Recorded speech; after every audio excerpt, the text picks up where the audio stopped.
Welcome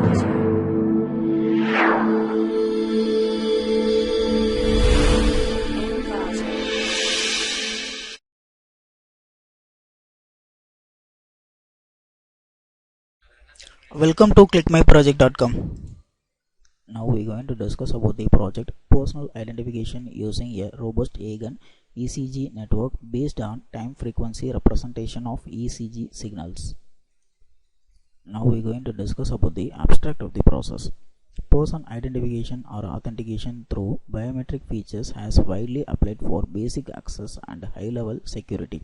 But conventional biometrics such as the fingerprint iris tends to be the easily faked or else duplicated by any other intruders.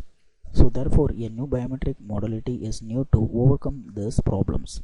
In this process we simulate a new model based on the biometric system using the physical signals of the body. So the proposed biometric system is based on the ECG signals as an characteristic of each subject.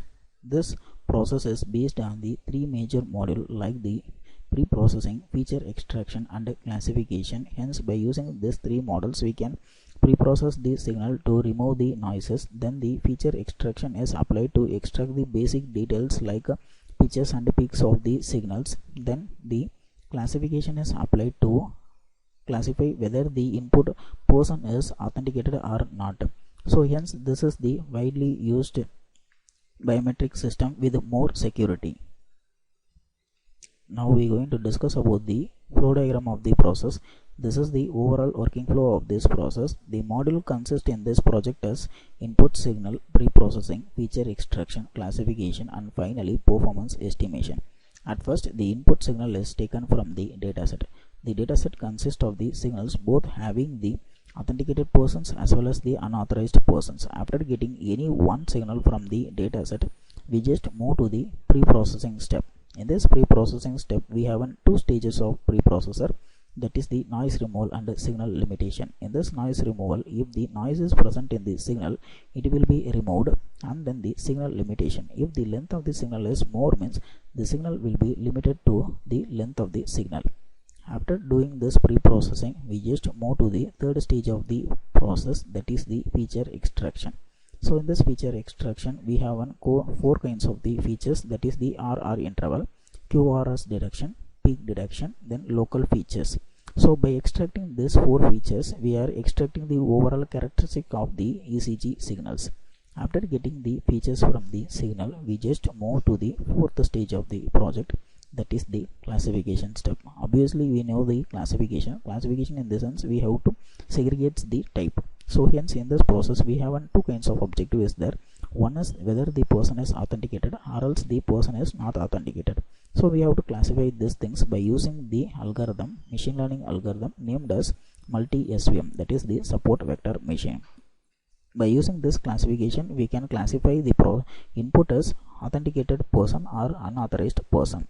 So after doing the classification, we just move to the final stage of the project, that is the performance estimations. In this performance estimations, we have three kinds of performance parameters like accuracy, sensitivity and specificity. By using these three parameters, we can justify our process is efficient or not. Now we are going to discuss about the running procedure of the process. At first open the Python 3.7, then change the current directory like this. So after that, if you want to execute the file, just open the main file.py, then you have to click the run button. Once you click the run button, the new dataset will be open. In that dataset you can see the several data files. So this data file consists of the signals, so you can select any one data signal from the dataset.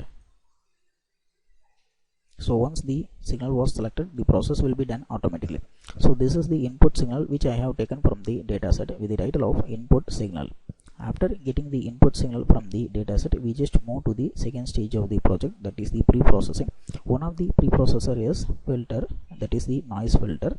So here the noise is filtered by using the filtering method. After the removal of the noise present in the signal, we just move to the feature extraction. Once the signal length is optimum, means we can neglect it, or else if the signal length is too much of long, means we can limit the signal into 5000.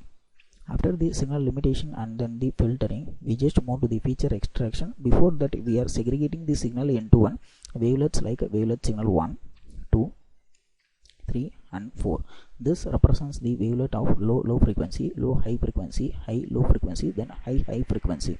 After extracting the wavelet characteristic, then we have to detect the peak ranges. So this is the figure which represents the peak ranges. After extracting the peak ranges, we just have to extract the mean, standard deviation and variance, that is like a local features. So the local features from which signal, in the sense wavelet signal. So after extracting everything, so the values will be generated like this, that is the test feature. So this is the standard deviation values, then this is the values of feature extraction of variance. Then after extracting mean, standard deviation, variance, everything, we just move to the classification step. In this classification step, SVM is applied to recognize whether the person is authenticated or not. Once the person is authenticated, the message will be displayed like this, authenticated. Or else if the person is unauthenticated person, means the message box will be displayed like unauthorized persons. Then finally, the performance of the process is evaluated based on the accuracy. So the accuracy will be displayed like this. This is the confusion matrix. Based on this confusion matrix, the accuracy will be generated like this. Thanks for watching this video.